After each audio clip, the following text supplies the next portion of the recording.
Hola Mario, Hola Jerry, ¿cómo te va? pues muy bien, muy contento de estar aquí contigo, claro que sí. Igualmente, un placer que estés acá, que estés en Argentina visitándonos, bienvenido. Muchas gracias. Y quiero empezar con una pregunta muy amplia, muy grande, para ver a dónde nos lleva. Y la pregunta es justamente, ¿qué aprendiste en todas estas décadas de intentar ayudar a la gente a mejorar, a potenciar sus vidas? ¿Qué aprendiste? Bueno, lo primero que he aprendido es que todo ser humano sufre. ¿Mm? Todo ser humano sufre, sea más o menos consciente de eso, ¿no? Lo segundo que aprendí es hasta qué punto somos reos del miedo. Somos como el pez que nada en el agua y no sabe que está en el agua. No somos conscientes de hasta qué punto el miedo nos tiene atenazados. El miedo a querer, el miedo a atrevernos, el miedo a no gustar, el miedo a no encajar, el miedo a cometer un error, ¿no?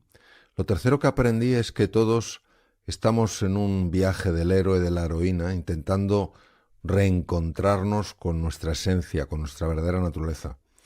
En cuarto lugar, aprendí que existe en todos un impulso que de alguna manera es como un susurro, como una suave intuición que nos dice que hay otra forma de vivir. Y aprendí que en la vida está muy bien el papel de buscador, que es peligroso creerse experto, porque en el momento en el que uno se cree experto deja de buscar, pierde su humildad, pierde su interés y su curiosidad, y reconocerse como un buscador, como un estudiante de una materia que le va a durar toda la vida, me parece sumamente inspirador. Entonces, para mí esto es muy importante porque de alguna manera nos conecta a todos. No te puedes sentir superior a ninguna persona, ni tienes por qué sentirte inferior a nadie, sino que somos compañeros de viaje. Que bueno, lo sintetizaste en poquitas oraciones, pero hay mucho contenido y sabiduría en todo lo que dice. Empezaste hablando del sufrimiento y del miedo, ¿no? Y esos son dos temas fuertes de los cuales no hablamos mucho, pero que Mm, nos atraviesan, ¿no? sí, hay dos tipos de miedo. El primer miedo es una reacción, obviamente, para proteger la vida. Ha sido fundamental para que nosotros pues pudiéramos hacer frente a una serie de peligros que bueno que han estado presentes en nuestra evolución como especie. La mayor parte de los miedos son creaciones de la mente humana. Los vivimos como efectos de las circunstancias y no los reconocemos como creaciones. Y esto es fundamental porque cuando uno se reconoce como causa de sus propios miedos, esto le habilita para encontrar un camino y transformar eso. Y el miedo es el miedo que nosotros generamos, no la reacción ante el depredador.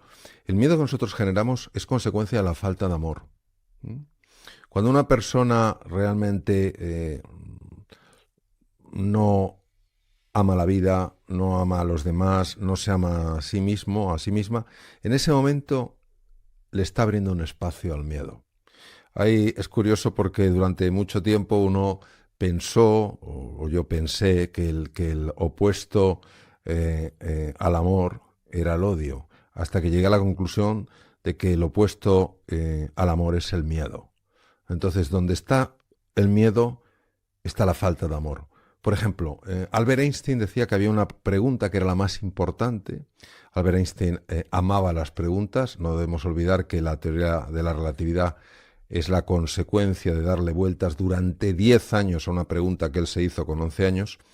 Él decía que había una pregunta que era la más importante, porque dependiendo de cómo la respondiéramos, así vivíamos de una manera o de otra.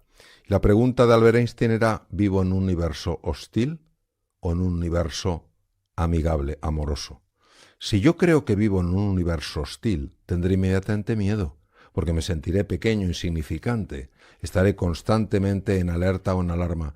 Si yo creo que vivo en un universo amoroso, es decir, un universo al que sí le importo, yo no tengo por qué estar atenazado por el miedo. Entonces fíjate cómo estas dos experiencias, la experiencia de amor y de miedo, que parece que no están conectadas a un nivel profundo, creo que están íntimamente conectadas. Mm.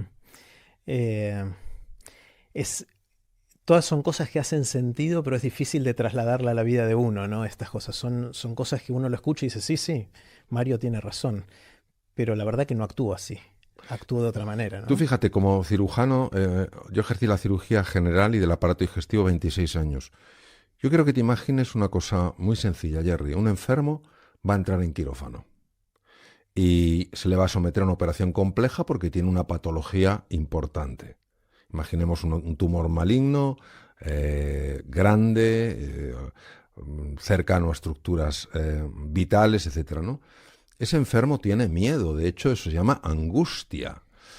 Y imagínate que en la puerta del quirófano, antes de que entre y el anestesista le duerma, está ese cirujano, le toma de la mano y le dice, ánimo, estoy aquí, todo va a ir bien.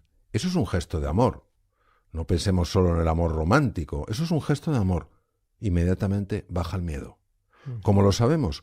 Porque la tensión arterial es más fácil de controlar, porque el sistema inmune funciona mejor.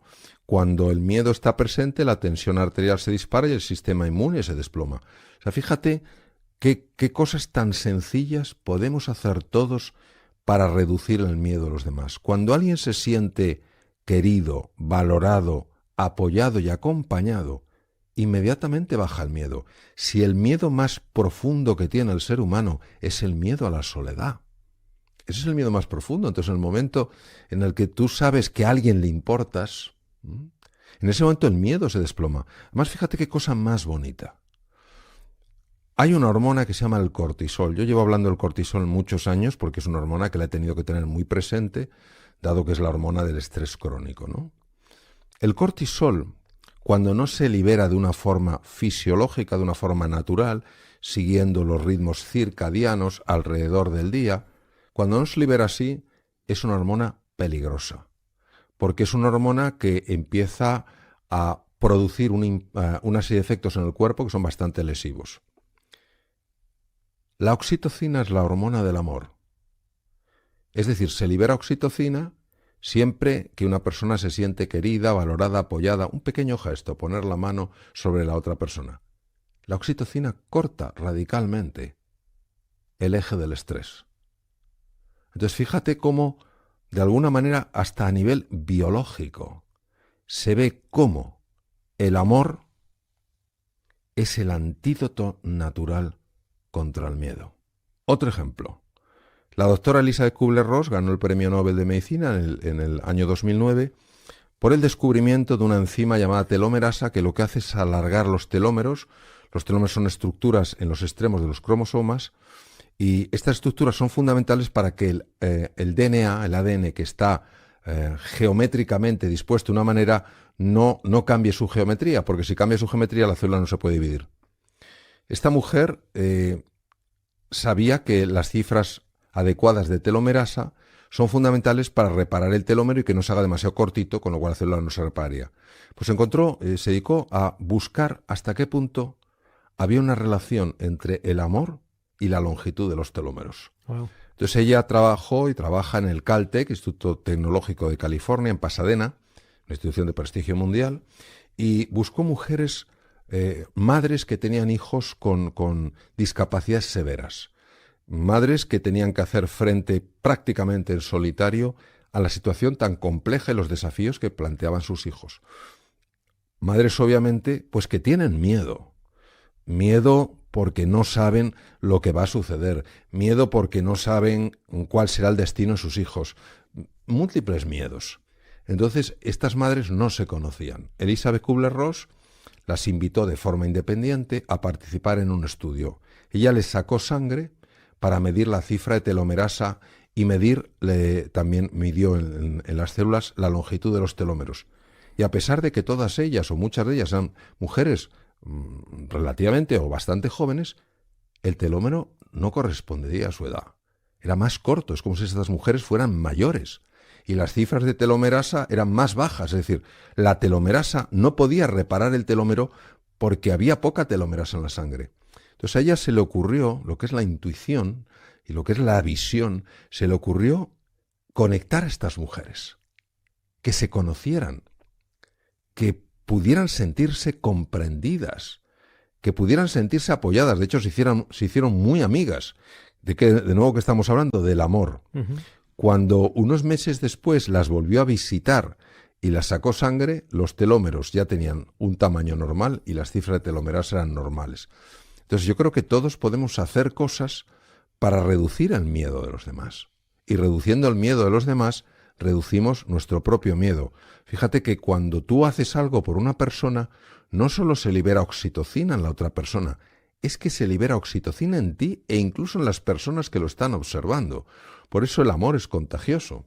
Qué bueno, qué bueno.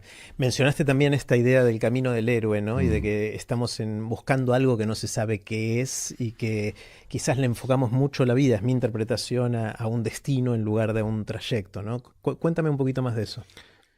En una ocasión leí una cosa de Marcel Proust, el escritor francés, Ujú. que me llegó muy dentro. Él decía que el verdadero acto del descubrimiento no consistía en salir a buscar nuevas tierras, sino en aprender a ver la vieja tierra con nuevos ojos.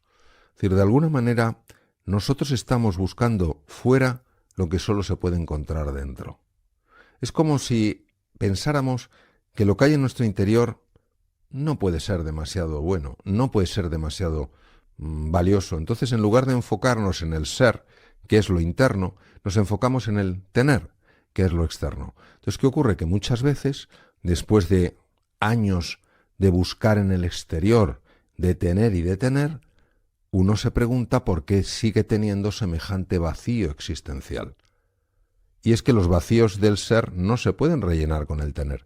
Y entonces en ese momento la persona empieza lo que llamamos el viaje del héroe, por supuesto héroe-heroína, hombre-mujer, que le lleva a lo que decía Marcel Proust, a el verdadero descubrimiento, que no es encontrar nuevas tierras, sino en aprender a ver la vieja tierra con nuevos ojos. Por eso es una metáfora tan bonita. Claro, de hecho, mucha gente a lo largo de la vida hace muchas cosas y cuando mira para atrás se da cuenta que terminó haciendo o que todo lo que hizo tuvo que ver con esos sueños de infancia o juegos de infancia.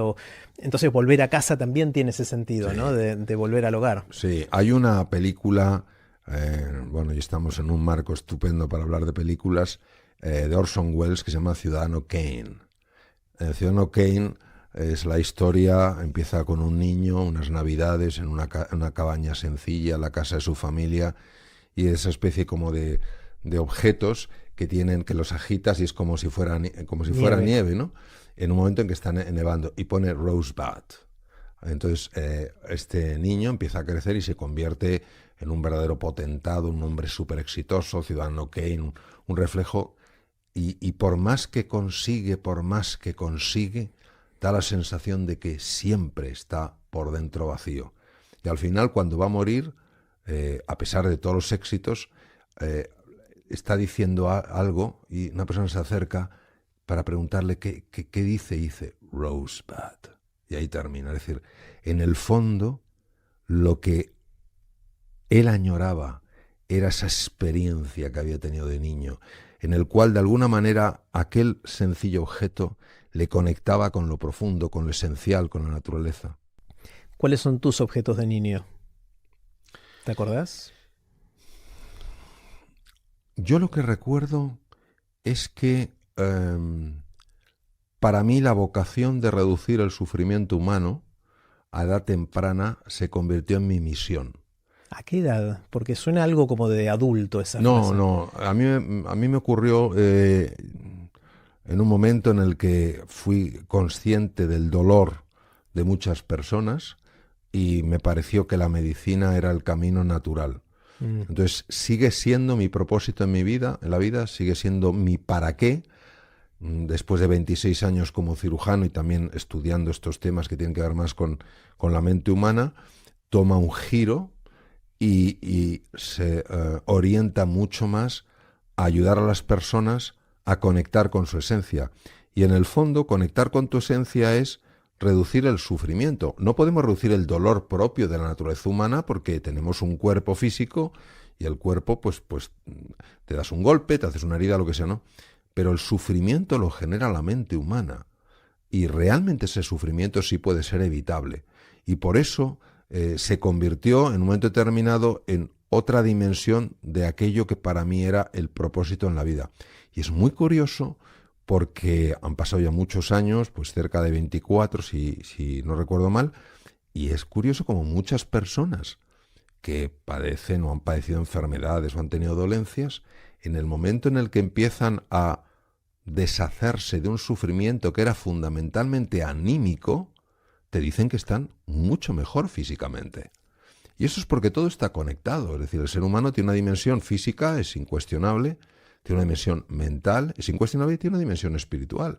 Están tremendamente entretejidas. Claro, el cuerpo y la mente, más allá de la parte espiritual, pero el cuerpo y la mente fueron una dualidad histórica a lo largo de la historia de la humanidad prácticamente, que nos hizo bastante mal, ¿no? Porque Sí. hasta con el lenguaje la separamos. Sí, fundamentalmente nos tenemos que ir al padre de la filosofía racionalista, ¿no? El famoso Descartes, ¿no? En el siglo XVII. Hay que entender el momento en el que este hombre estaba. Este hombre era un científico. Pero claro, no era fácil, por ejemplo, hacer algo que a él le interesaba, que eran autopsias. Porque claro, estaba la parte espiritual en un momento religioso muy complicado, luchas entre católicos, protestantes, en fin, una violencia lamentable. Entonces, él tuvo que separar muy bien las dos partes. Entonces, hablaba de la res cogitans, ahí entraba pues todo lo que era lo anímico, el pensamiento, y la res extensa, que es lo que se puede medir porque tiene una extensión, y ahí entraba el cuerpo. Como él sabía, lógicamente, que eso era totalmente artificial, los conectó en un punto que es absolutamente increíble. Los conectó en una glándula que parece que es insignificante, se llama la epífisis, detrás del mesencéfalo, en la cara posterior del mesencéfalo, y ahí dijo que estaba el alma. Ahí estaba como el punto de conexión, ¿no? Pero era una cosa insignificante. Entonces, ¿qué nos ha pasado? Pues a raíz del dualismo cartesiano, pues en gran parte hemos potenciado todo lo que es el pensamiento, el conocimiento, pero todo lo que es un mundo más emocional, un mundo más corporal, un mundo más fisiológico, pues parece que era una cosa de segundo nivel. Y naturalmente por esta teoría, por este principio del dualismo, pues lógicamente hemos separado lo que nunca teníamos que haber separado. Claro, y ahí está la típica de me río porque estoy feliz o estoy feliz porque me río. Sí, Tengo miedo y entonces el cuerpo produce sensaciones, o el cuerpo produce sensaciones y entonces da la sensación de que tengo miedo. exacto. Se nos tergiversa un poquito causa y consecuencia, ¿no? En todo Claro, esto. fíjate qué curioso lo que dices, Jerry, porque esto es fundamental. En la época de Descartes, teóricamente todo lo que era cognitivo estaba separado de lo fisiológico. Es decir, negábamos una realidad que es evidente. Pero eso ha pasado. Eso ha pasado. A ti que te gusta el cine igual que a mí, esa película No mires arriba. O sea, es un meteorito que va a reventar la Tierra, pero negamos, hay que mirar para abajo para negarlo, ¿no? Entonces, lo que no cabe duda es que, de alguna manera, esa negación de la conexión ha tenido consecuencias muy negativas. William James, que es el padre de la psicología anglosajona, catedrático de la Universidad de Harvard, murió hace muchos años, en 1910, este hombre entendió que la dualidad era un error. De tal manera que utilizó frases como las que tú has utilizado.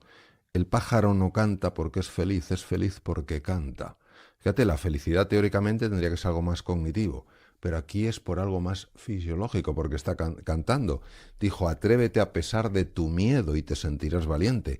El atreverse tiene que ver con la acción, tiene que ver con la res extensa, con el cuerpo, y sin embargo, mentalmente te sientes más valiente, ¿no? Entonces, yo creo que hoy en día, sobre todo a raíz de los estudios del profesor Antonio Damasio, ha quedado claro que este es un principio que puede servirnos para entender las cosas, pero no puede servirnos para pensar que la realidad está construida de esta manera. Claro.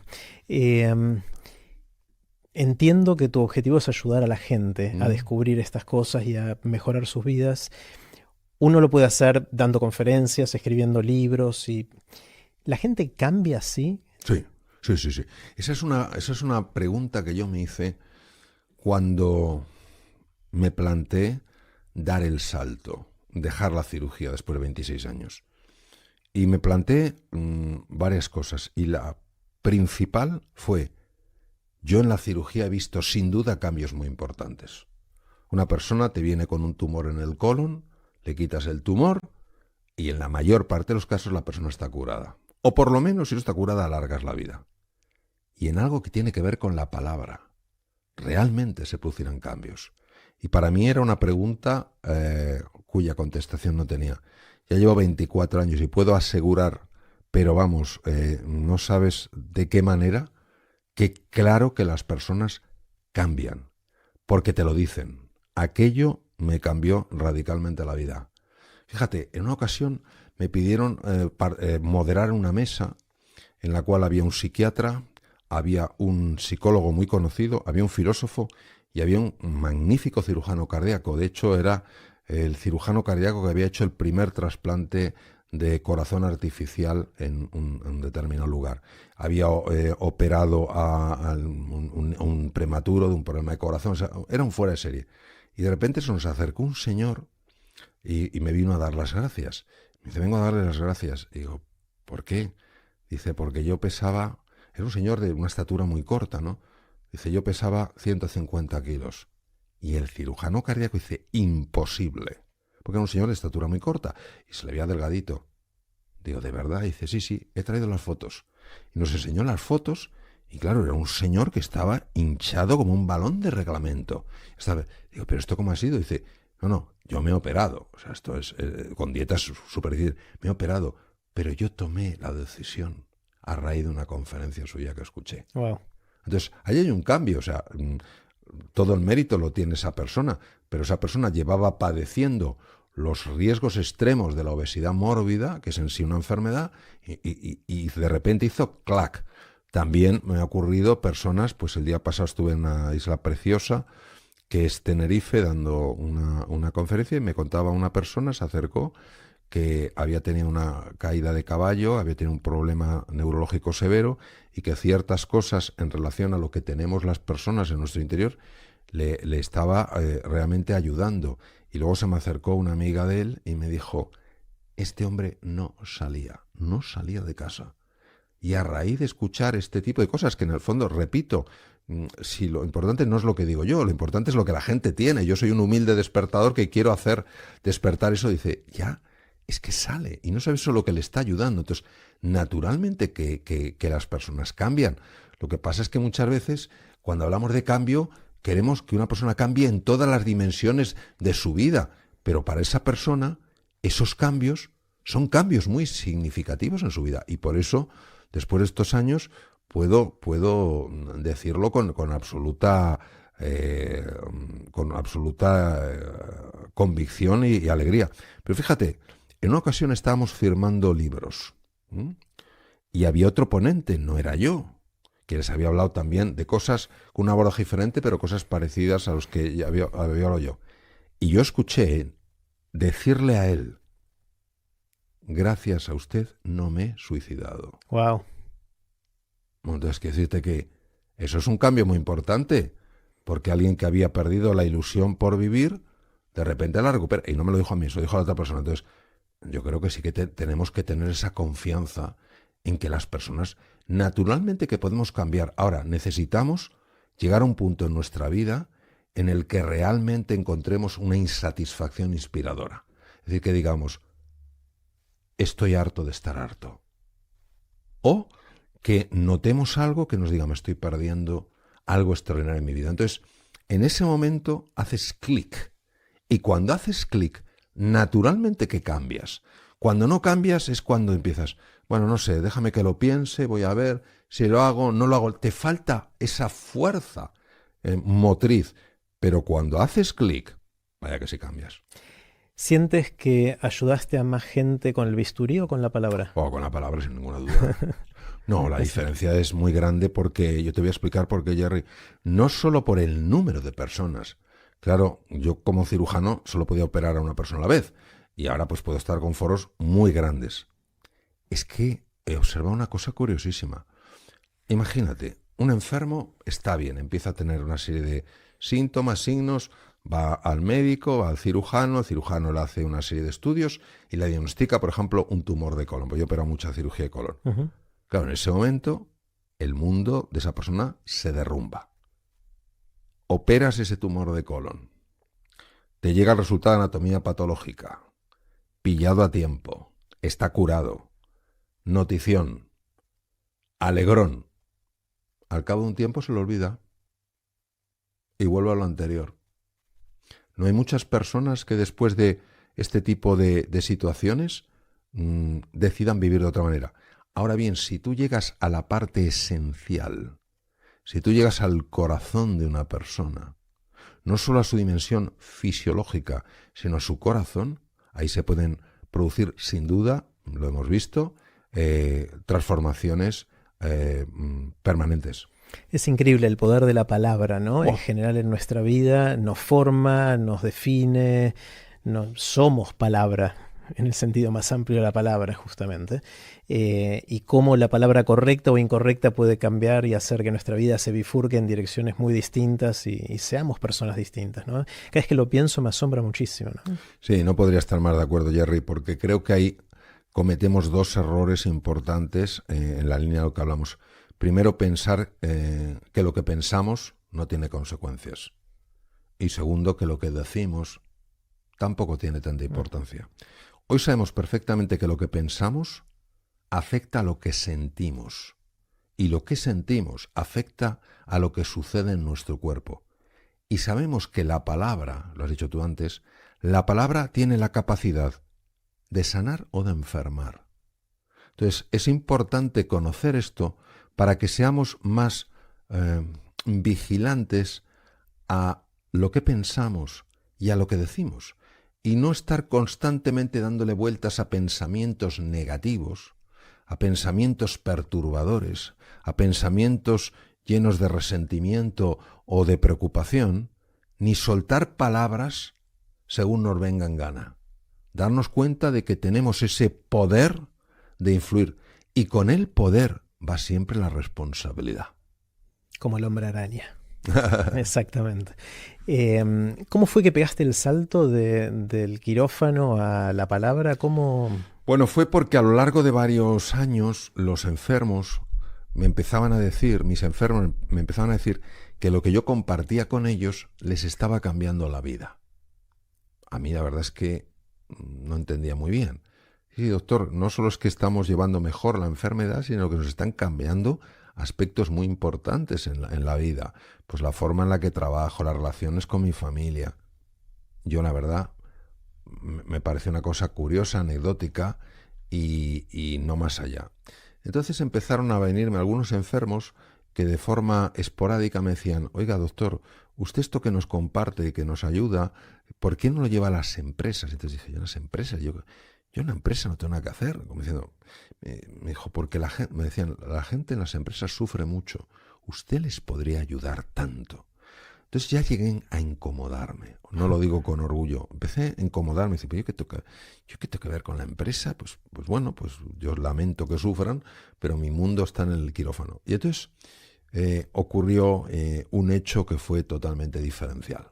Eran las 9 de la noche, era la última paciente de ese día, y me vino una señora que había pasado por un drama, yo diría que el más duro por lo que puede pasar a un ser humano, que es la pérdida de un hijo, ¿no? Se había estrellado en un accidente de avioneta. Entonces ella venía con muchos dolores de estómago y tal cual, y se le pasaron hablando. Y entonces la última enferma estaba ya muy bien y me dijo: doctor, usted esto tendría que extenderlo, podría ayudar a tantas personas. Y yo ya estaba, Jerry, harto en mi ignorancia. Y le dije: no, ya me lo han dicho. Y ella, en lugar de callarse, dijo: ¿ah, sí? Digo: sí, ya me lo han dicho unas cuantas personas. Y entonces me dijo: ¿y usted qué ha hecho? Entonces, claro, me sentí ya como interpelado, como diciendo: ¿y a usted qué le importa? Pero ¿quién le dice eso a una madre que ha perdido un hijo? Entonces me callé y dije: bueno, pues no he hecho nada. Como diciendo: bueno, vamos a seguir hablando de otras cosas. Pero la mujer siguió. Dice: ¿y no va a hacer usted nada? Y entonces ya me quedé y dije: pues no sé. Dice: piénselo, doctor. Entonces ella se fue, porque era la última, y a mí me dejó noqueado. Entonces salí del hospital y me puse a dar vueltas por la calle, porque me había tocado en un sitio que no sabía cuál, pero es como dicen touché, ¿no? Empecé a dar vueltas por la noche, por la calle, y dije: ¿esto qué es? ¿Qué me está pasando? Y tal. Entonces dije: bueno, esto no es normal, voy a consultarlo. Y yo había hecho el equivalente a un máster en dirección hospitalaria en una escuela de negocios muy prestigiosa. Y era mi único contacto con una empresa, más allá de lo que es un hospital. Entonces me fui a hablar con un profesor de recursos humanos, que es el profesor mío, y le dije, mira, me está pasando esto. Digo, ¿esto puede interesar? Y dice, pues esto se interesa una barbaridad, pues esto es un abordaje totalmente distinto. Me dijo, pues vamos a hacerlo. Y entonces hice la primera sesión hace unos, no sé, ya casi 30 años, porque la cirugía la dejé unos 24 y empecé con esto hace unos 30. Se llamaba talento directivo, tiene límites, los imponemos nosotros. Y entonces él me dijo, mira, Mario, a mí, yo soy muy joven, aquí no me conoce casi nadie, a ti en este mundo empresarial no te conoce nadie, vamos a convocar y si viene gente, es que el tema les interesa. Y, o sea, nunca habían visto que se llenara tanto en lo que se llama una sesión de antiguos alumnos. Y dije, mira, Mario, no vienen ni por ti ni por mí, vienen por el tema. Y entonces, ¿qué pasó? Pues que uno que estaba allí le impactó, me invitó a un evento, había un periodista de la CNN, y aquello fue creciendo, hasta que llegó un punto en que yo vi que no era compatible seguir con la cirugía, sobre todo yo tenía muchísima cirugía, y seguir profundizando en esto, esto me pide muchísimo investigación, estudio, reflexión, viajar, etcétera. Y tomé el paso más difícil de mi vida, y el paso más difícil que era dejar la cirugía. Que es interesante porque es distinto a lo que me dijiste antes de que hace falta estar harto de estar harto. Sí.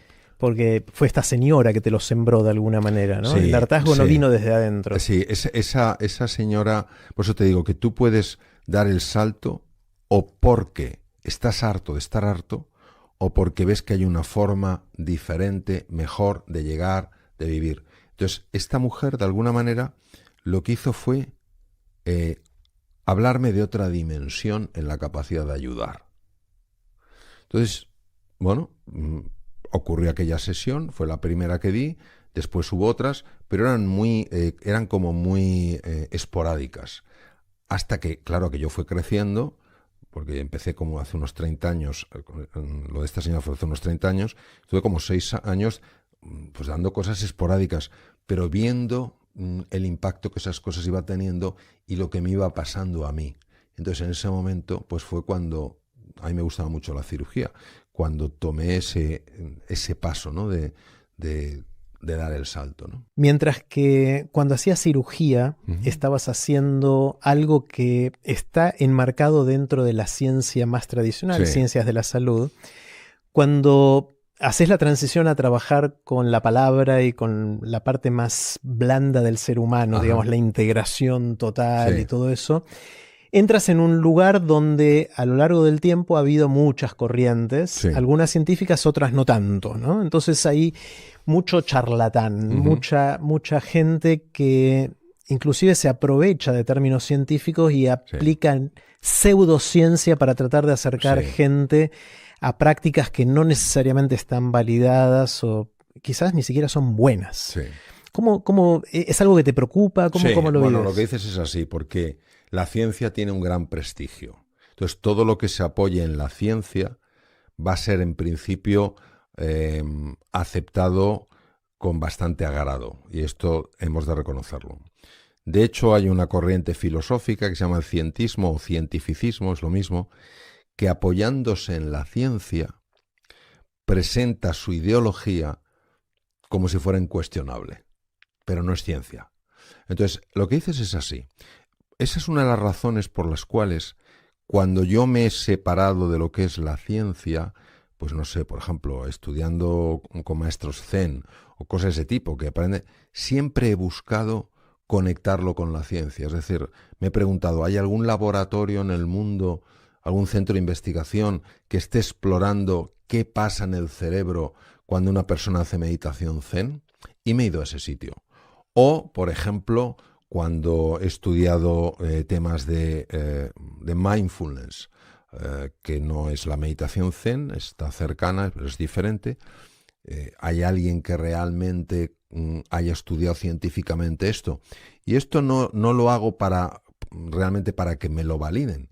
Es que yo necesito validarlo. Claro. Si yo tengo una mentalidad muy científica, entonces hasta que no me queda claro que no va en contra de la ciencia, es decir, que no es... Una cosa es que la ciencia no llegue y otra cosa es que vaya en contra de la ciencia. Entonces, que la ciencia no llegue, pues claro, lógicamente hace 20 años la ciencia no llegaba a donde llega ahora, Pero cuando tú ves que va en contra de la ciencia, a mí eso me produce como una especie de repelús, ¿no? De cierta reacción alérgica, ¿no? Y por eso siempre he buscado conectarlo. Y realmente hay científicos de primera talla en el mundo que lo han estudiado. Por ejemplo, personas de la talla de David Bohm, de Niels Bohr, de Albert Einstein, científicos de talla incuestionable, hablaban del plano metafísico. Ujú. Uno de mis profesores, Richard Davidson, es catedrático de Psicología y Psiquiatría en la Universidad de Wisconsin y es la persona que más experiencia tiene en el mundo en estudiar el impacto en el cerebro de los estados de meditación. Entonces, yo creo que hay que tener esa disposición a conectar los campos. Es decir, ni quedarse solo en la ciencia y solo lo que ha descubierto la ciencia es lo que es real. No, lo que ha descubierto la ciencia es lo que ha descubierto la ciencia. Ni cualquier cosa que se me pase por la cabeza, me lo cuente quien me lo cuente, tengo que aceptarla como tal. Entonces, esa búsqueda de la conexión para mí ha sido una cosa muy necesaria toda la vida, pero repito, no ya para que me dé credibilidad, sino para que tenga credibilidad ante mí.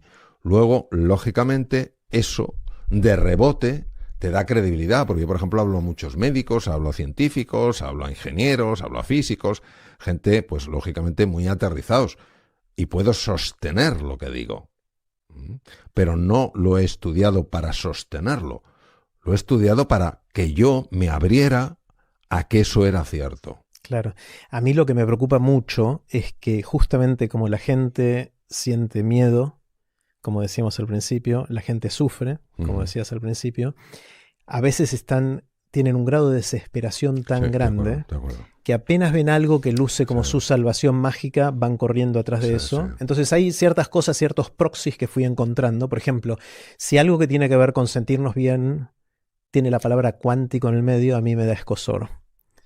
¿Sí? Pues sí, la conexión cuántica entre las Claro, personas. claro. Ahí es donde uno empieza a usar términos que toma prestados de la ciencia, que roba de la ciencia, ni siquiera se tomó el trabajo de pedirlos prestados, para darle cierto aire de seriedad a lo que está diciendo cuando en realidad es Sí, cualquier cosa. sí, ¿no? no podría estar más de acuerdo. Yo recuerdo una vez en un evento que me invitaron a participar, que era de coaching, y había coaching zen, coaching cuántico, coaching tal. Entonces, Claro. vamos a ver, que la física cuántica apoya cosas que decían los místicos de montones de culturas, no cabe duda. Pero lo que no te sirve es soltar el nombre y no haber leído esos libros, haber profundizado en ese conocimiento. No te va a convertir en un físico teórico, pero sí te va a ayudar a hablar con cierta solidez. Y sobre todo, Jerry, el punto que yo más valoro, el que más me genera inquietud, no es ya que hablen con terminología. La medicina dice, la física cuántica dice, es cuando hablan de una manera dogmática. Es decir, cuando hablan como diciendo, y esto es así, y punto final, porque en ese momento es como si te quisieran imponer una idea. Yo los mejores científicos que he conocido, y algunos son realmente muy buenos, siempre he visto una apertura a explorar. No recuerdo a ninguno de ellos, algunos cuales han ganado premios Nobel de química, de medicina, etc. No recuerdo que fueran tajantes. Claro. ¿Sabes? El propio Antonio Damasio, que no ha ganado el premio Nobel porque es muy difícil ganar un premio Nobel desde la clínica, ¿no? Normalmente es biología a nivel molecular, pero tú hablas con él y es una persona, por ejemplo, que no cree en una dimensión, digamos, espiritual, pero tú hablas con él y es un hombre de una apertura que lo explora, o sea, y me he encontrado con otros neurocientíficos de muchísima menor talla y es que se cierran en banda. Entonces, al final, es ese dogmatismo lo que me hace a mí. Ahora, lo que dices tú es así, es decir, que alguien diga, porque esto... No, ¿usted en qué se sostiene? Y ahí donde lo ves es en la pregunta, de la manera en la que es capaz de responder a la pregunta. Claro. Entonces, porque la pregunta es la que te ayuda a conocer la hondura del conocimiento de una persona. Y sobre todo, yo creo que la disposición de decir, bueno, parece que esto es así. Y efectivamente, si ha leído, ha estudiado y ha profundizado, puede dar eso. Pero nunca con ese con ese dogmatismo como diciendo, yo sé, tú no sabes, ¿no? ¿Qué edad tenías cuando hiciste la última cirugía? Pues mira, ahora tengo 67 años y lo dejé hace 24, pues hace el cálculo. 43. Sí, Hice bien la cuenta, ¿no? Sí, sí. 43 años. Muy poca gente hace un viraje tan fuerte en su vida profesional a esa edad, ¿sí? Y muchos querrían hacerlo, pero lo ven difícil, les da miedo. Vamos de nuevo al sufrimiento, al miedo y a esas cosas que sentimos en todo el cuerpo, pero querrían poder hacerlo. Aparte de estar harto y de ver la gran oportunidad, ¿qué otras fuerzas podemos hacer o encontrar para pegar esos Pues saltos? mira, a pesar de que yo ya tenía, porque lógicamente esto era un salto con un nivel de incertidumbre muy elevado, a pesar de que tenía el apoyo de mi mujer, incluso de mis hijos, aunque eran pequeños, pero es un proyecto familiar que nos afectaba a todos, es decir, nos lanzamos como familia bastante al vacío, ¿no? Yo no podía quitarme, Jerry, una especie de nudo en el estómago, una sensación de angustia, que era curioso porque era una mezcla de ilusión por el salto y angustia por lo que dejaba detrás. Claro, un cirujano no puede estar apartado mucho tiempo del quirófano, porque tú tienes que tener esa familiaridad con el quirófano, con distintos tipos de situaciones, etcétera. Y entonces me ocurrió algo muy curioso. Sentí la necesidad de meditar. Entonces me senté en una silla bien sencilla de madera, la recuerdo bien. Cerré los ojos, empecé a aflojar la tensión, empecé a relajarme. Entré en un vacío verdaderamente difícil de describir, porque es un vacío, es una sensación muy curiosa, porque no había ni siquiera pensamientos. Normalmente siempre se te cuela un pensamiento. Fue un vacío absoluto, y entonces tuve una experiencia absolutamente profunda y transformadora, y vi con absoluta claridad que el universo me iba a ayudar. Cuando yo abrí los ojos, yo había visto la hora a la que empezaba. La sensación que tuve es que habían pasado 10 minutos. Habían pasado 4 horas. Wow.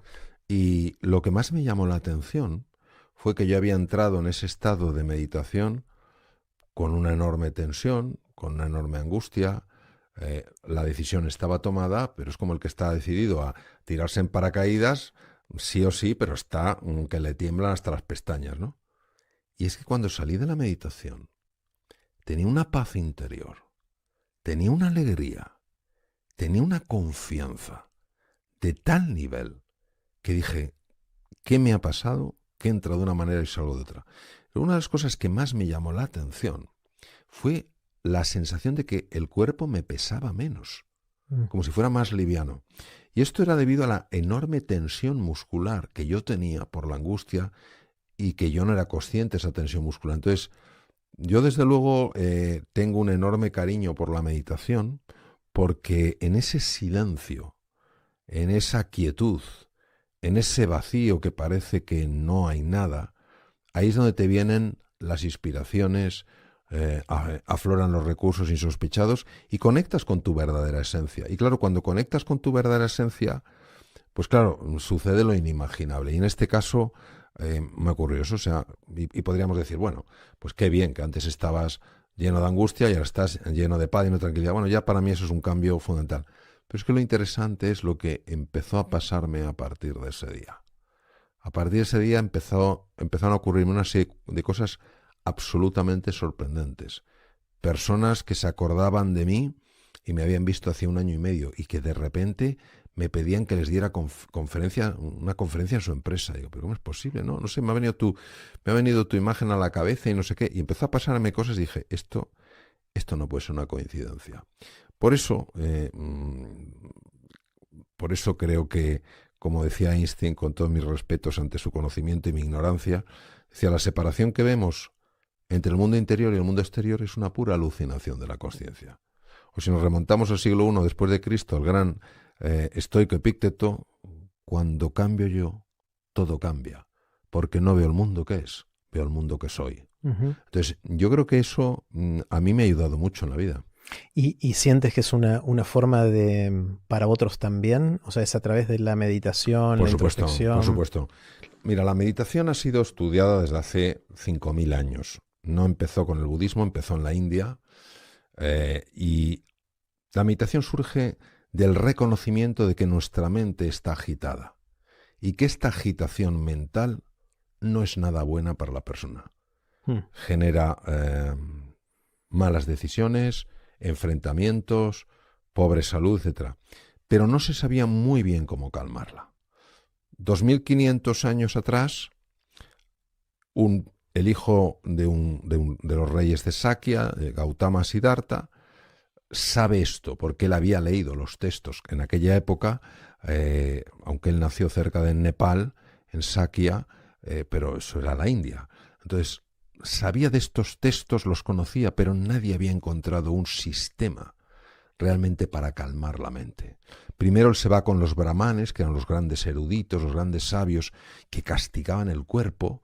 Él empezó a castigar el cuerpo, un poco siguiendo lo que en la Grecia de aquella época Platón llamaba la cárcel del alma al cuerpo, y de hecho casi llega a morir el propio Buda, ¿no?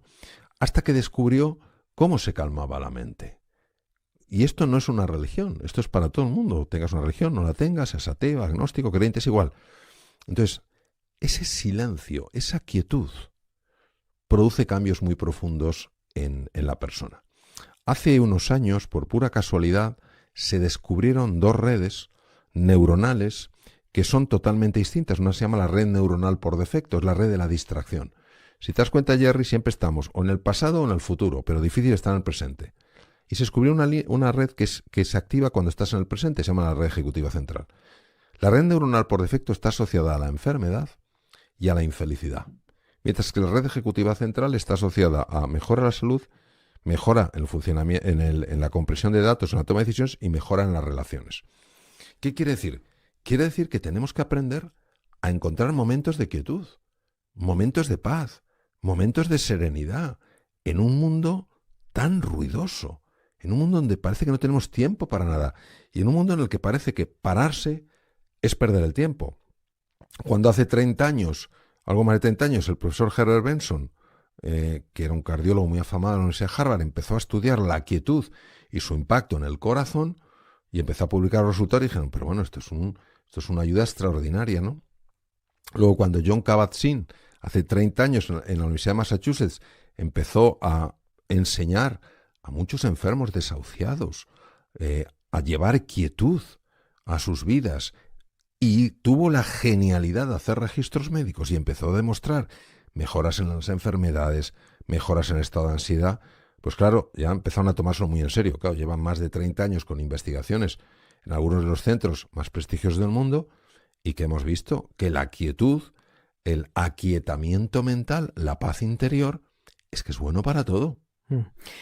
Aparte de escribir y dar conferencias, también haces talleres donde la gente trabaja, y me imagino algo. ¿En qué consiste un taller? Bueno, la diferencia fundamental, Mario? la diferencia fundamental entre una conferencia y un taller es que en la conferencia tú das una información con la ilusión de que esa información llegue al corazón de las personas, tomen una serie de ideas y las apliquen en su vida.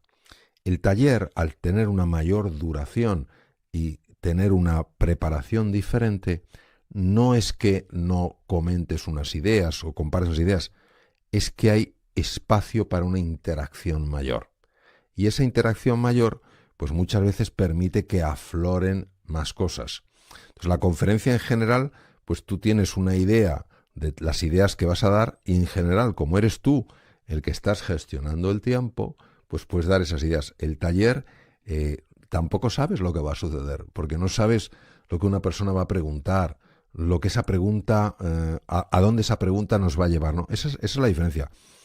Hay talleres de más o menos longitud. Yo he estado en talleres de 2 días, ¿no?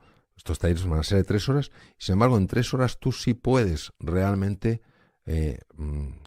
sacar ideas quizás con un mayor nivel de calado. Pero eso no le quita valor a las conferencias, porque yo doy muchas conferencias en muchos sitios del mundo y las personas te lo dicen, oye, es que claro, yo tenía una sensación, pero no sabía lo que era.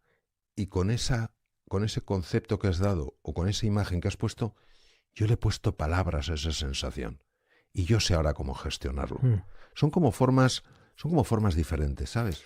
De alguna manera siento lo que me estás contando como la versión moderna o actual, contemporánea, de la búsqueda espiritual, ¿no? De cómo a lo largo de los años distintas filosofías, religiones, prácticas, distintos tipos de movimientos trataron de canalizar esa necesidad que tenemos de buscarle sentido a la vida o de pasarla bien, de evitar el sufrimiento, todas esas cosas que estamos diciendo. ¿Te ves identificado con eso? ¿Es eso lo que haces? Sí, porque mira, Joseph Campbell fue el que acuñó la expresión, la metáfora, el camino del héroe. Entonces, Joseph Campbell fue un erudito que estudió tanto en Oriente y en Occidente el viaje de transformación de un ser humano. Y que lo vemos reflejado en la Guerra de las Galaxias, en Crónicas de Narnia, en montones de cosas, ¿no? Y todo, evidentemente, tiene una connotación espiritual. Es un viaje espiritual. Espiritual que hay que ser muy cauto a la hora de explicarlo, es decir, porque hay muchas personas que ante lo espiritual les generan una reacción tremenda porque ya están pensando en una religión organizada. Una religión madura basada en el amor es espiritual, pero hay una persona que puede ser enormemente espiritual y no seguir ninguna práctica religiosa. La dimensión espiritual quiere decir la dimensión de conexión con tu verdadera esencia, con tu ser, con lo que te conecta con los demás, con lo que te conecta con la vida, con lo que te conecta con el universo. Entonces, todos, lo sepamos o no, estamos en un viaje espiritual. Søren Kierkegaard, un grandísimo filósofo danés, decía, el ser humano es una síntesis entre lo temporal y lo infinito. Entonces, es que es así, o sea, nosotros obviamente tenemos una dimensión material que va a durar el tiempo que dure, pero es como una ola. La ola tiene un momento en el que aparece y un momento en el que desaparece. La ola muere, pero no muere lo que la ola es. La ola es océano. Entonces, la dimensión espiritual lo que busca es que esa ola, que tiene una forma, como yo tengo una forma, y viviré los años que vaya a vivir, pero no puedo olvidarme de que además de una forma tengo un fondo. Yo como ola soy distinto a ti, Jerry. Soy diferente a ti. Pero en el fondo somos una unidad. Y el camino espiritual no es el camino de olvidarse de la forma. El camino espiritual es el darse cuenta que la forma no es todo lo que eres, que también eres fondo. Entonces la forma puede hacer que yo te vea distinto, pero el fondo hace que yo no te vea distante, porque somos una unidad. Entonces el camino espiritual es el camino donde la ola, que se ha identificado exclusivamente con la forma, empieza a reconocerse también en el fondo, y ahí desaparece su miedo. Porque la ola, claro que tiene miedo en su forma, ya que sabe que va a morir cuando llegue a la playa, pero no tiene miedo en el fondo, porque sabe que como océano siempre va a estar, siempre va a ser. Es muy interesante, me queda dando vueltas en la mente esta pequeña paradoja de que los médicos en general son aquellos que velan por nuestra salud, nos ayudan a evitar el sufrimiento en el cuerpo, pero que se le critica en muchas sociedades que quizás son muy buenos diagnosticando, muy buenos diciéndote qué hay que hacer para curar la enfermedad, pero no tan buenos en la empatía que hace falta para transmitir ese amor y esa compañía que mencionabas al principio, ¿no? ¿Hay una pequeña paradoja, hay un hueco ahí o no? Sí, yo lo primero que quiero decir es que la medicina es una profesión enormemente exigente. No solo exigente desde el punto de vista mental, sino también físico. Es decir, lógicamente tienes que estar al día, tienes que ser capaz de gestionar tus emociones en situaciones muy complicadas y físicamente es una profesión realmente muy exigente. Eso es lo primero. En segundo lugar, que la mayor parte de los médicos que yo he conocido son médicos vocacionales. Es verdad que hay algunos, como en otras profesiones, que se han equivocado. Número 3. En las facultades de medicina en general no se habla para nada de la importancia de la relación médico-enfermo. Es decir, se obvia por completo. Se estudia anatomía, se estudia bioquímica, fisiología, patología, lo que sea. ¿Qué pasa? Que el médico no tiene formación en humanidades. Las tiene que aprender sobre la marcha. No se habla de la importancia de la empatía en la salud. No se habla de la importancia de la empatía en la recuperación, en la reducción del miedo. Con lo cual, o eres una persona que por H o por B tienes ese interés, o puede faltarte eso. Lo cual no quiere decir que eso excluya de la responsabilidad de aprenderlo, pero no podemos señalarles como culpables. Y luego pasa una cosa también muy importante con los médicos, que a mí me recuerda la metáfora de Nouwen, el sanador herido. Es decir, ¿cuántos médicos he conocido yo a los que se les recuerda constantemente que tienen que estar al tanto de todo lo nuevo en medicina, que tienen que ser empáticos, lo cual es verdad, y nadie se ocupa de ellos? Nadie se ocupa de su bienestar. Nadie se ocupa de si realmente se encuentran bien o no. Yo te voy a poner un ejemplo. Uno de los mejores hospitales del mundo daba por hecho que todos sus médicos estaban bien. Estoy hablando de un hospital cuyo nivel de exigencia es máximo, porque son los mejores del mundo. Van personas de montones de países para que les traten de cosas muy complejas. Una vez a este hospital se le ocurrió preguntarse si sus médicos, si sus sanadores estaban bien. Y el 60% contestó de tal manera que encajaban en lo que se llama un burnout, personas quemadas. Nadie se había interesado antes de eso. ¿Y qué hicieron? Esto no puede ser. Entonces empezaron a establecer unas formas y unos procedimientos para poderles cuidar también a ellos. Entonces yo creo que, por supuesto que sí, un profesional de la salud siempre tiene que ser cercano, siempre tiene que ser empático, también es humano, también hay que ocuparse de él. No sé cómo será en España. Aquí en Argentina, cuando uno se recibe de médico, entra a hacer las residencias. Lo que se llaman las residencias, donde pasa por distintos años, 3, 4, 5 años, depende de la especialización, etcétera. Y a veces trabajan 72 horas seguidas. Sí. Yo no quiero que me atienda un médico que hace 72 horas que no va a su casa, no descansa, no desconecta. Claro. Nunca entendí esa lógica. No, es que no es lógica. Mira, hace muchos años, yo entonces estaba trabajando en Estados Unidos y me enteré, yo estaba en Boston, en Nueva York, en un hospital en Nueva York, llegó una niña jovencita, o sea, una cría, con un fiebrón, y la atendió un interno. El interno es una persona que acaba la carrera de medicina y está durante un año rotando en el hospital, o sea, ya es un médico. Y este interno no pudo hacer el diagnóstico. La niña tenía una hipertermia maligna, es una forma muy rara de enfermedad, difícil de diagnosticar, pero bueno, el interno no lo pudo ver. El interno llevaba 3 días de guardia. Entonces el padre era un periodista conocido y el padre denunció al hospital. Y el hospital dijo que no, que lo que hacía falta era que ese chico llevaba 3 días de guardia porque así tiene más experiencia. Era mentira. Era para no contratar a más médicos. Era para no cambiar las estructuras. Entonces el padre no denunció a este chico, que estaba como un zombie. Denunció al hospital. Y entonces a partir de ese momento se prohibió en los Estados Unidos que los hospitales pudieran tener de guardia todos esos días, porque no pensemos que estas guardias son, no, me echo 4 horitas, 5 horitas. En un hospital de estos es que no paras. A lo mejor duermes 1 hora, duermes 2 horas.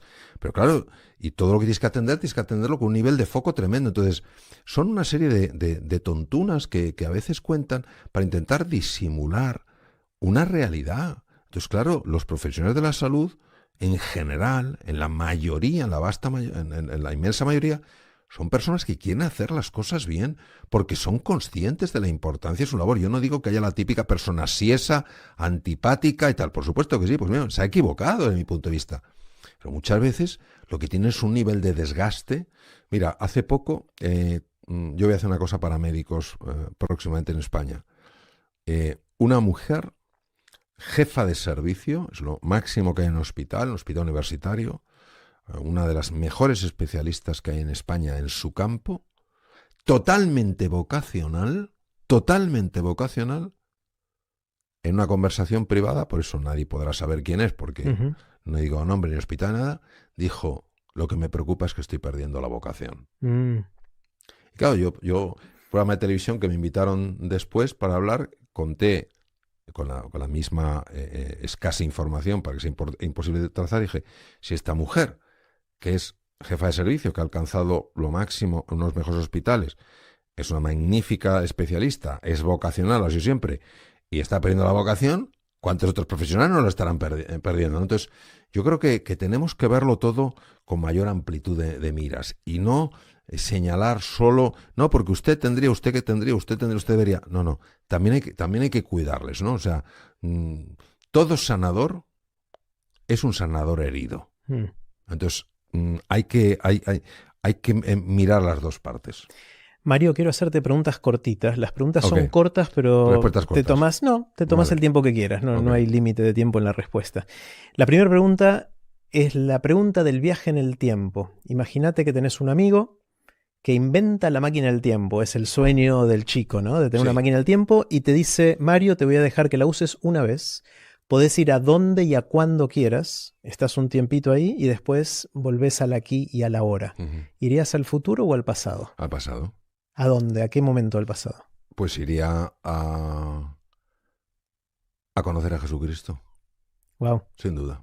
Yo estoy seguro que estando un minuto con él transformaría mi vida, transformaría mi pasado, mi presente y mi futuro. ¿Eres creyente? Sí, soy creyente en lo que refleja Jesucristo, que es un mensaje de amor y de perdón. No soy creyente en culpas, en señalar con el dedo, tú te vas a condenar eternamente. En eso no soy creyente. Castigo, en esas cosas. Castigo no, yo soy creyente en el mensaje de Jesús. Amor y perdón. Y libertad. Porque en aquel tiempo, recordemos que las personas estaban esclavizadas por dos poderes. Esclavizadas por el poder romano, una esclavitud física y una esclavitud mental, que era el poder de esa religión ultra exigente que había que ganarse cumpliendo montones de reglas, etc. Y él vino a decir sencillamente una cosa: Dios te ama sin condiciones. Entonces, en eso sí soy creyente, en otras cosas no. Qué bueno. Me llamó la atención con cuánta seguridad y rapidez dijiste al pasado y no al futuro. ¿Al futuro no te interesa o no querrías verlo? No, es que yo creo que el futuro no es algo que me encuentro. Yo creo que el futuro es algo que se crea. Y se crea desde el presente. Y yo no puedo tener un presente excepcional si primero no reparo mi pasado. Porque si no reparo mi pasado me lo traeré al presente y lo proyectaré en el futuro. Entonces lo primero que tengo que hacer es reparar mi pasado. Y entonces en el presente estaré plenamente en lo que estoy, sin tener que arrastrar ni rencores, ni resentimientos, ni culpas, ni vergüenzas. ¿Qué sabes ahora que te hubiese gustado saber cuando estabas empezando, hace muchos años, y que no sabías en ese momento? Es decir, si pudieras hablarle al Mario joven, ¿qué le dirías? El poder transformador del amor. Nunca hubiera imaginado que tenía semejante poder. Pensé que era como una cosa, que aquello era, pues sí, que era una cosa, pues... Era el poder transformador del amor, sin duda. ¿En qué sentís que pensás distinto a la gente que te rodea? Puede ser tu entorno más pequeño, entorno más grande. ¿En qué sos distinto? Soy distinto en mi disposición a ver en los demás heridas y no manchas. A ver, quiero saber más. Sí, porque es muy fácil ver lo que no te gusta del otro. Es muy fácil ver lo que te incomoda del otro. Es muy fácil criticar al otro porque no es como debería ser. Y es menos fácil ver que detrás de ciertas conductas hay heridas profundas. Entonces, si yo sé que hay una herida, yo buscaré ser un sanador. De una forma más o menos efectiva, buscaré ser un sanador. Si veo que es una mancha, lo intentaré apartar. Entonces, es sobre todo lo que ha cambiado en mí es la disposición a ver de una forma diferente. Qué bueno. ¿Qué es lo que te asombra? ¿Qué te sorprende? ¿Qué es lo que ves y decís, wow, no lo puedo creer? A mí lo que me asombra es todo lo bueno que puede salir de un ser humano en momentos de dificultad. Mm, En la pandemia, que ha sido tan dura y especialmente para tantas personas, hemos visto ejemplos tan espectaculares de entrega, de dedicación, de poner en riesgo la propia vida, que eso sin duda me lleva a reforzar que el ser humano merece la pena. qué bueno, qué bueno. Em, ¿Tenés alguna habilidad inútil? Algo que sepas o que sepas hacer o que puedas hacer fácilmente que no tenga una utilidad clara. Pues es una pregunta que me lleva a reflexionar. Eh, Hoy por hoy, eh, las habilidades que pueda tener, todas encuentro que tienen una utilidad en mi vida. Eh, sí, sí, sí. Te muestro una mía. Hago esto con la lengua. Eso sí tiene una utilidad. ¿Qué? Hace que la otra persona sonría. Sonríe. Muy bien, muy bien. Bueno, en general Eso. todas las habilidades en algún momento encuentran Claro. su... Esto después investigué. Parece que uno puede hacerlo con precondición genética, o sea, hay predisposición genética y después hay entrenamiento. Ajá. Tienes que tener Las las dos, dos, claro. si no, no lo llegas a hacer. Y yo descubrí una utilidad súper interesante que va en la línea de la que dijiste, y es que puedo entretener a niños de 3 a 6 años durante 15 minutos Con eso, con eso. Les fascina. fíjate, Y la mayoría de ellos van corriendo al espejo para intentar hacerlo. fíjate. Y tengo hijos de amigos que ahora tienen 10 o 15 años de Que edad, todavía que lo recuerdan. soy el tío que les enseñó a hacer la florcita con la lengua. Fíjate qué utilidad más bonita. Es genial. Sí, ya lo creo. ¿Cómo haces, Mario, cuando querés o tenés que aprender algo nuevo? Cuando la vida te enfrenta al desafío de embarcarte en algo nuevo, ¿por dónde empezás? ¿Dónde empezás a tirar del hilo? Tengo que empezar muy poco a poco, sobre todo si el desafío es muy grande. Y muchas veces necesito que me ayuden. Mm, ¿Mm? Por ejemplo, uno de mis grandes desafíos ha sido durante la pandemia llevar el mundo de las conferencias mm, al tema digital. O sea, yo había rechazado completamente antes de la pandemia toda invitación a un congreso online. En aquella época se hacían poquísimos. Ahora estamos acostumbrados al Zoom, al Teams y todo eso, pero en aquella época ni el tato, ¿sabes? Y cuando me di cuenta de que esto, bueno, rápidamente nos dimos cuenta de que esto era una cosa bastante seria, me refiero a la pandemia, ujú. la necesidad era de empezar a reinventarme desde el punto de vista online. Y no tenía esa facilidad, ni me era nada cómodo dar una conferencia mirando una cámara, cuando a mí lo que me gusta es ver la cara a las Claro. personas y conectar. Entonces, pues fui poco a poco. Cuando en la universidad me ofrecían, pues, formar parte del primer grupo de profesores para empezar a ver cómo se podía dar una clase online, pues había algunos profesores que habían dicho que no querían apuntarse y a todas me apunté y dije, pero voy a necesitar ayuda. Entonces, y luego también pues dejarme ayudar por gente más joven que se manejaba mucho mejor en el mundo digital, mmm, intentando tener lo mejor, lo más apartado posible a mi ego. Porque claro, muchas veces cuando tienes ya mucha experiencia en un campo, en el mío de las conferencias, que una persona jovencita te venga a decir cómo tienes que hacerlo online, pues esta prepotencia absurda que es el ego, dice, no, ¿tú qué me vas a enseñar a mí? Entonces el apartar eso me ha ayudado mucho y ahora me manejo bastante bien en ese mundo gracias a haber dicho que sí, haber aceptado mis errores sin haberme castigado demasiado y haber pedido ayuda y haberme dejado ayudar. Qué bueno. De todo lo que está pasando en el mundo, ¿qué es lo que te parece lo más interesante? ¿Qué son esas cosas que seguís, que te intrigan, que te interesan? Vamos a ver, yo creo que estamos en una situación eh, muy particular. Si observamos el dolor que ha generado la pandemia y que de esto tendríamos que haber aprendido pues para reducir en la mayor medida nuestras posibilidades de sufrimiento, y que justo después aparece una terrible guerra y empiezan a aparecer todo tipo de movimientos socioculturales de enfrentamiento, la pregunta fundamental que yo me hago ¿es el comienzo de una nueva era en el ser humano? ¿Va a expandirse nuestra conciencia y nos vamos a dar cuenta de que así no podemos seguir? Entonces, a veces, como decía el poeta libanés, en todo invierno que soporta el corazón hay una primavera a punto de despertar, y detrás de la noche más oscura está la promesa de un precioso amanecer. Yo creo que estamos ahora en una noche oscura. Entonces,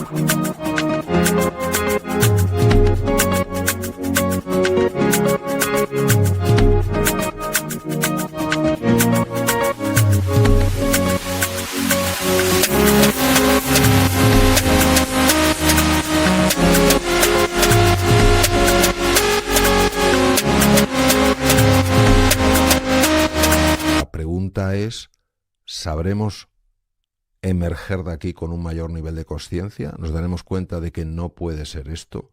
¿De que no puede ser que haya tantas personas que no quieran ya vivir en este mundo? ¿Que no puede ser que se siga intentando dominar a los demás con la violencia? ¿Que no puede ser todas las cosas que estamos viendo? Entonces, y el resultado de lo que suceda va a determinar el futuro de la humanidad. Es decir, si no expandimos nuestra conciencia, si no cuidamos más el planeta, etcétera, etcétera, si es que realmente nos vamos a extinguir. O sea, no pensemos que somos tan listos que podemos doblegar a la naturaleza y no pasa nada. No. Tenemos que tener ese punto. Y mi ilusión es estar atento para ver si esto sucede. Y de hecho estoy viendo cómo no puedo decir que a nivel generalizado, desafortunadamente, pero sí estoy viendo en muchos lugares con un cierto despertar de la conciencia. Es decir, ¿qué tipo de sociedad estamos generando? Esto no tiene por qué ser así. Me gusta la visión optimista. También está el otro lado, que esos sectores son bastante pequeños y la mayoría de los seres humanos no tenemos ese nivel de conciencia y estamos atrapados en las redes sociales, en la tecnología, y ahora viene la inteligencia artificial, que no sabemos qué rol va a jugar en todo esto y dónde dibujamos los límites éticos de qué puede hacer y qué no, en qué nos va a reemplazar y dónde vamos a seguir sintiéndonos útiles de alguna manera. ¿Eso te preocupa también o no? Sí, pero vamos a ver, Jerry, nadie puede negar que estos niveles de incertidumbre y estos cambios tan disruptivos producen una conmoción individual y colectiva, eso no lo podemos negar. Yo lo que me pregunto normalmente en los sitios es, ¿qué puedo hacer yo para añadir valor? Entonces, todo lo que me llene de impotencia y de desesperanza me va a bloquear. Por tanto, mi foco lo tengo que poner en lo que quiero, no en evitar lo que temo. Y aunque lo que haga yo sea muy pequeño, por lo menos es lo que puedo hacer. Una niña que se quedó ciega muy sorda a los 16 meses de edad, Helen Keller, probablemente una encefalitis, y no obstante se graduó con honores por la Universidad de Harvard, dijo, obviamente, ya no podía hablar con el lenguaje de los sordomudos a través del tacto, solo soy una, no lo puedo hacer todo, pero sí puedo hacer algo. Yo jamás renunciaré a lo que puedo hacer. Entonces, creo que hay dos sentimientos que no podemos permitir que formen parte de nuestra vida, que es el sentimiento de impotencia y de desesperanza. Mira, qué curioso, porque hace 2 días di en la universidad un curso de liderazgo y hablaba de tomar el protagonismo. Entonces una persona, un directivo, dijo, sí, pero yo por más que quiera no puedo acabar con el hambre en el mundo. Y le dije, esa es la trampa, que como no puedes resolverlo todo, no quieres resolver nada. Si todo el mundo hace algo, al final se hace todo. Si todo el mundo encuentra la excusa, como no lo puedo resolver todo, no hago nada, es que tú no puedes ayudar a una fundación seria que contribuya a reducir el hambre del mundo. Es que no puedes hacer eso. Entonces, eso es lo que creo que nos pasa, que pensamos que es una trampa que nos trazamos. Es decir, no, esto es demasiado grande, yo no puedo hacer nada, soy impotente, no hay esperanza. ¿Cómo que no? Esta niña ciega, muda y sorda cambió la sociedad americana con sus libros, ¿eh? Y bien lo dijo, soy una, solo una. Entonces, eso es lo que te quiero decir. Entonces, es importantísimo que algo no caiga, que es el estado de ánimo. Si cae el estado de ánimo, estás absolutamente incapacitado para hacer nada. Y el estado de ánimo cae en cuanto solo te fijas en lo que está mal y crees que no hay cosas que están bien. Viene la pregunta más difícil de todas, y es la pregunta del cataclismo. Esta está inspirada en algo que escribió Richard Feynman, el físico, Sí. premio Nobel, uno de mis ídolos y maestros, a pesar de que no lo conocí en persona. Voy a adaptar la historia de él y te hago la pregunta a vos. Suponte o suponete que viene un cataclismo terrible, algo que de un día para otro borra todo el conocimiento y la sabiduría humana acumulada a lo largo de los años. Algo terrible. No va a pasar, pero supongamos por un segundo para el juego que sí sucede. Y a ti te dan la oportunidad o quizás la responsabilidad de escribir un pequeño párrafo que sintetice algo de ese conocimiento o sabiduría que te parezca que sea importante para las generaciones que vienen después del cataclismo. La pregunta es, ¿qué escribirías en poquitas palabras? Puede ser algo bien acotado de lo que haces o algo más general de interés humano.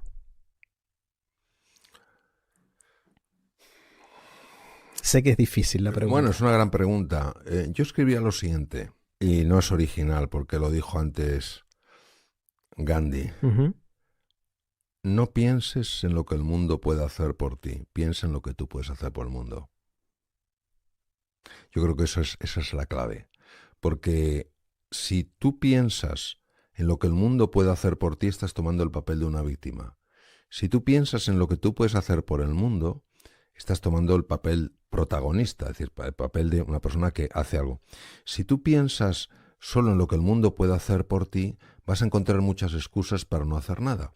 Mientras que si piensas en lo que puedes hacer por el mundo, vas a buscar opciones y soluciones para los problemas del mundo. Si tú piensas en lo que el mundo puede hacer por ti, es porque tú no tienes nada que puedas ofrecer al mundo.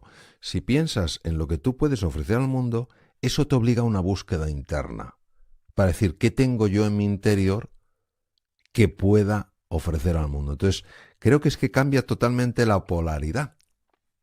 Me gusta mucho esa respuesta. Última pregunta. Suponete que alguien viene a las 3 de la mañana, estás durmiendo, te sacude y te dice, Mario, ¿de qué trabajas? ¿Cuál es tu respuesta rápida? Yo, de despertador. Justo a las 3 de la mañana. Mi trabajo no es dar a las personas lo que no tienen, porque ellas ya lo tienen. Mi trabajo es despertarlas a lo que ya son. Entonces es un humilde despertador, que quiere, pero fíjate, o sea, si una persona me despierta y estoy teniendo, aunque sea a las 3 de la madrugada, y estoy teniendo una pesadilla, oye, le voy a dar las gracias, porque en ese momento yo pensé que eso era realidad. Yo no sabía que soñaba. Entonces a mí me gustaría, en la medida de mis posibilidades, que ese zarandeo despierte a algunas personas que están viviendo una pesadilla. Y vive una pesadilla aquella persona que cree que no merece ser querida, que no va a tener éxito en la vida, que está sola, que es culpable. Entonces todo eso es una pesadilla. A mí me gustaría despertarles en la medida de mis posibilidades de esa pesadilla para que se den cuenta de que son mucho más que eso que están viviendo en el sueño. Mario, gracias. No, un placer conocerte en persona y tener el lujo de poder conversar este rato contigo. Muchas gracias, Jerry. Gracias. A ti.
Chao.